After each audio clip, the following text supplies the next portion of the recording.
KBoom 108, where we're right and they are wrong. My name is David. That is Mike. It's the Mike and David Show. And we've been talking about a lot of things on the air that make sense for Stillwaterians, for Americans, for people that are world citizens. And you during the break, you had mentioned a couple things that you wanted to talk about. Well, we were talking about immigration flag burning. We talk about it all the time on this station. And there was a couple of points that I had. One, air travel is so dangerous these days, and that's not our fault. That's the fault of these nuts, these psychos who have decided to use one of the most modern conveniences of the Western world, and they've gone ahead and tainted it, because now it becomes, what's going to happen here? Anytime you see a guy on the plane who looks like he doesn't belong there, and believe me, they're there more often every day. I feel dirty when I'm on planes. Well, you have to fly for 4 hours just thinking the whole time, how am I going to do in a fight with this guy? I mean, if I got to tackle this guy, what's going to happen? And that's good. You should remain on point at all times. Mm-hmm. I thought of a way to kind of get, because they use the shoes. You remember the shoe bomber guy, and then there's other people who are... You've actually brought your shoe out as an illustration. I put here. it up on the console here. Yeah. I'm just stretching, getting a little limber. Uh-huh. But they, the shoe bomber guy, they smuggle contraband, and now we all have to take off our shoes now, and that just adds to your travel time. People got to take off their shoes, put it on the belt. Sometimes you don't, sometimes you do, depending on what it's led city me you're to in. do? You know what it's led me to do? I finally got that athlete's foot cleared up. Oh, yeah? And I'm spraying the inside of my shoes now because I don't want to be embarrassed. Sure. When that, cop at the airport wants to inspect my shoes and gives me that look. That look of, you're not carrying a bomb, but hey, your shoes smell. Yeah, You've seen that look. There may be a germ agent in there is what he's thinking. Sure. Exactly. Well, I say, and here's my way to get around it. You don't have to take off your shoes and put them on the belt anymore. You don't have to do any of this. I say when you check in at the counter, Mm-hmm. and you check in for your flight, Yeah. either electronically or otherwise, Yeah. you have to exchange your shoes with a pair of rental shoes from the airline, and you travel exclusively in rental shoes. So it's like you give them your bags and you give them your shoes. Yes, your bags, your shoes go forward as baggage. Uh-huh. They are delivered to your destination, and you wear maybe a nice, comfortable loafer, perhaps a mule if you're a lady. You can actually select. They're not just going to saddle you with something ugly. So government loafers and government mules? Something comfortable for your flight, absolutely. And you go ahead and out with these men and women of the skies with these, and then you don't have to worry. You don't have to sit there in the plane going, wow, I'm enjoying this edited film. I certainly hope no one spoils it by pulling out a linoleum knife. You know what I mean? You don't want that to happen. So now that's not going to happen because your shoes are safely tucked away. Right. And boy, man, when you get that V gouged out of your neck with a linoleum knife. Awful. Oh. It's hard to heal and it leaves a scar. I was in middle school and they were having some fun, a couple of guys, Tony and Jeff, and one zigged when he should have zagged, and the other one wound up an X-Acto knife in his side. Oh, that's not good. Yeah, that was a bad day at the bus stop. Although that's a clean cut. An X-Acto knife, that's a clean cut. Sure, but still a bad day at the bus stop when you're 12. Yeah, that's true. It's interesting that we can talk about these things. It's interesting because we live in a time when the government is cracking down on everything. And in some cases, I applaud that. Right. The violent video games. But not immigration. They don't crack down on that. Of course not. I have a solution. Here's something else. When people come from other countries and they want to populate our country, and that's fine. If you're a legal immigrant, more power to you. Come here. What is this, like the Mike mop-up session? Listen, I have these ideas. I want to get them out. To me, they're important. This one is also important, and I just think it's an innovation whose time has come. You know how people come from the other countries and they want to wear their costumes in our country? Yeah, I don't get that. They want to wear their turbans, veils, turban, and their big fur robe or whatever the hell they wear in other countries. Yeah. Here's my idea. You can wear whatever costume you want. Go ahead. If it means it to you, that's fine. Yeah. But it has to be red, white, and blue stars and stripes. It has to look like an American flag. Uh-huh. So you want to wear a burqa, you want to wear a veil on your face, a turban on your head, that's fine. But it's going to have America written all over it. So what you're attempting to do, and I don't want to put words in your mouth, but what you're attempting to do is actually reverse the typical designation for someone's race. You're not looking for someone to be an Asian American, an African American, a Mexican American, a Norwegian American. You're looking for the word America to come first. Absolutely. You want an American African. And this does not preclude You want an American Mexican. You want an American Norwegian. Again, does not preclude an American Canadian from being proud of where they're from, or being true to their faith, or whatever the hell they call it in these countries. I don't know what they call it. Yes. Their duty, their ideology. Their whatever. So they can go ahead and do that, but at the same time showing the colors of the great country that allows them to do that. I think this is going to lessen the confusion when one needs to wade face first into a group of these ne'er-do-wells. Yeah. You can use that straight away to determine which one of them you're going to go after. Yeah. Say you're nutty and there's some rally. And, you agree with us here on the Mike and David show about illegal immigration. Mm-hmm. And you want to do something about it. You've got one of the 100 guns that you have in your place and you want to take some of these people out. I'm all behind you. But wouldn't it be great if you really could tell who the good guys were? Yeah. Illegal immigrant or not. If they were willing to come here and wear our colors. I mean, there's no way that a terrorist would want to wear our colors. No, they can't be all bad. They would be defiled. Yeah. They'd be horrified. Yeah. It would be like acid on their skin. And you called this Mike's Mop-Up Hour. These are good ideas. Oh, they are good ideas. Well, thank you. I'm glad you're on board. I just, I have the producer sheet in front of me. We're going to talk about FCC censorship. We're going to talk about censorship in general. I feel strongly about things sometimes. I understand, and I don't think. Look, I'm glad you brought them up. Thank you. And I'm glad that we live in a society where you can pretty much say what you want to say within reason and according to what the government thinks is best for us. Right. I think that's a brilliant thing to live in a society like that. Sure. Where you are free to do whatever you wanted to do as long as somebody in our government approves of it. Yeah. I think that's great. Yeah, that's fantastic. I mean, who else has that kind of freedom? I'm sitting here and I'm looking at some of the proposed rules that the government's going to have for television, for radio, and so on. And this provision about Sundays being all churchified, no more hardcore gangsta thug movies on cable channels on Sundays. None of that stuff. All day, 24/7 on Sunday, nothing but religion. Yeah. Nothing but, and I'm not talking about religion like, the temptation of Christ or any of that stuff, that quasi junk. Right. I'm talking about hitting your knees and thanking God that you live in a country like we live. Yeah. And doing so for a good long time.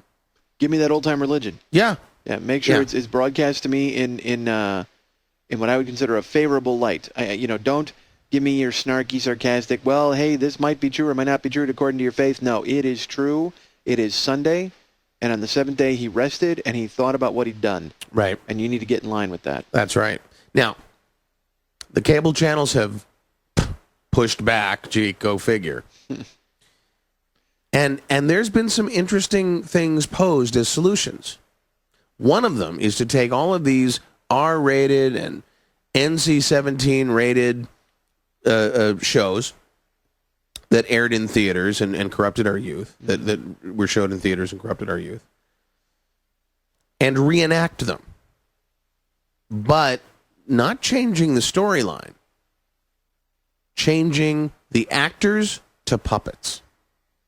Can you imagine some of history's best action flicks with puppets in the roles of the actors? It would remove all of this stigma of, action movies make little Johnny go out and blow somebody away with a tombstone. They see a car chase, they want to go down to Novin and steal back a car and go for a joyride.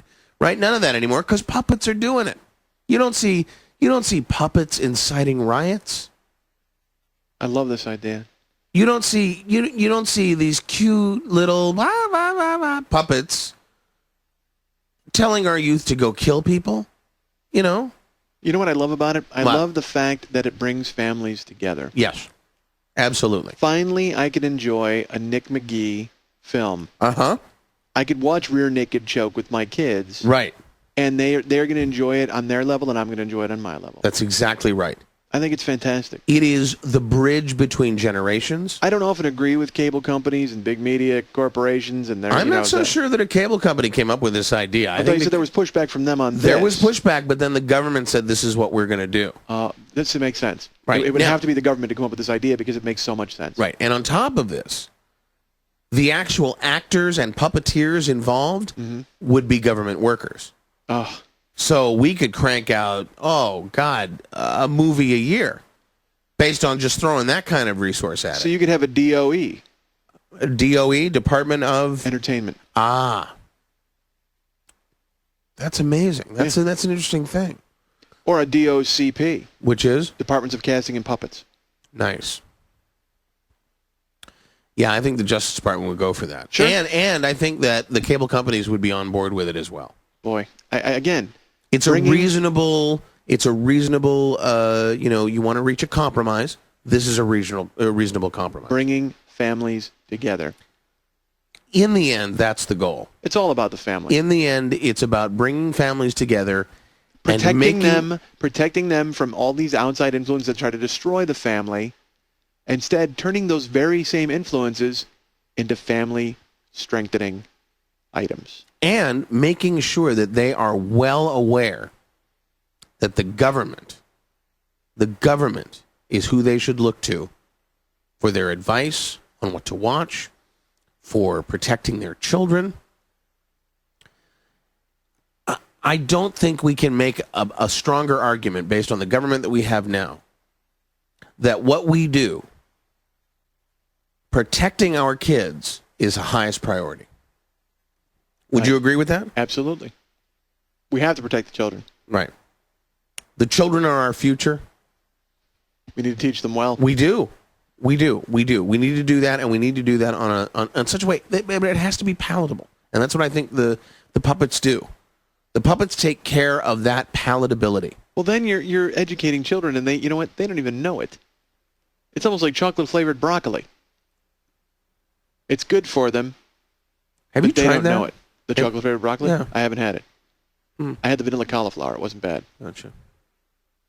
I was looking around on the internet for a site that I could just refer to from time to time that has examples of the worst of television, the worst of radio, the worst of movies. I mean, the hardcore killing, the blood and the guts and the screwing and the beating of whores and the running over of policemen and the horrendous, the being in a room naked with a bunch of women who just want to do nothing but ravage your body, Sure. I mean, we've all been there. The gays with their furtive glances and their nodding. Yeah. Thank you for reminding me of that. I forgot. But I sit there and I look at this and I think, wouldn't it be great if there was a site that could protect us by showing us these things using internet video streaming techniques? Almost like an online glossary. Sure. A reference. I see. Yeah. Like a reference library of filth. Right. Okay. Right. And have it staffed by, somebody who has been around this sort of thing for years and years and years and knows how to pick and choose exactly what goes on this site. And then the inverse of all that stuff, all that's left, is what you show on television. Everything else is protected with some sort of a special chip in the television sets. Okay. And on the radio. I mean, I truly believe that if we utilize technology to protect ourselves from ourselves, we are doing ourselves a tremendous favor. What if technology is not for that? What's it for? Technology should be to protect us from people bastardizing technology. And it should also be used to find those things that are just horrifying to watch. Absolutely. Overtly sexual, angrily violent. The gays. Yes, with their furtive glances and their nodding heads. I don't, there's something about that whole situation when you're being judged by a gay person that just, it just drives me crazy. Yeah, who are they to judge anybody? Don't get me started. Gay physician, heal thyself. KBoom 108, where we're right and they are wrong. We're talking about censorship. We're talking about being able to live in society without being inundated with the filth and the smut. And the gays. Before we go to the break, I just want to make sure I've covered every possible thing that you wanted to talk about. Oh, you don't want me coming back with another mop-up? Well, here's the thing. I just figure that if you have this opportunity, now's the time to do it, because I think we have the listeners by the throat. Okay. I think they are hanging on every word we have to say. Yeah, they may be doing other things while they're doing it, driving, shooting, loving, talking, who knows what they're doing, but they have us along for the ride. Mm-hmm. And as long as we're a part of their lives, and as long as I'm a part of your life, Mike, I want to make sure that you are given your due. Should we just take a break, or is there anything else? How about we talk about the blood oath that we force these people to take when they come into this country? The blood oath? The blood oath. Oh, I remember this. This was an idea you had when we were talking about the immigration thing. Yeah. But it was off the air. You see, I tell you this while we're playing the news, while we're doing the commercials and so on. I tell you, just write it down and say it on the air. That's so much more effective. Yeah. And again, you get a larger audience than just me. This is another idea. And we make these people come to the country, and you cut the palm of anybody who comes to this country. Like when they just walk in, they run their hand across some table saw and boom. Not a table saw. No, come on. We have to have a medical professional involved in this. Oh. And it would be a scalpel, maybe an X-Acto knife, which we talked about earlier. Sure, it makes a clean cut. You cut a palm and you bleed this person, and you bleed them into like a petri dish. And how much blood? That's when they're reciting the citizenship oath. Oh, so it's combined. So that makes it a blood oath. Exactly. Wow. And then they can go and assimilate into our country. If they do anything wrong, because we'll have the chip implanted, we'll be able to follow them around and figure out the shock collar. We have the blood. Yeah. The second we get the blood, it's whisked off to government laboratories.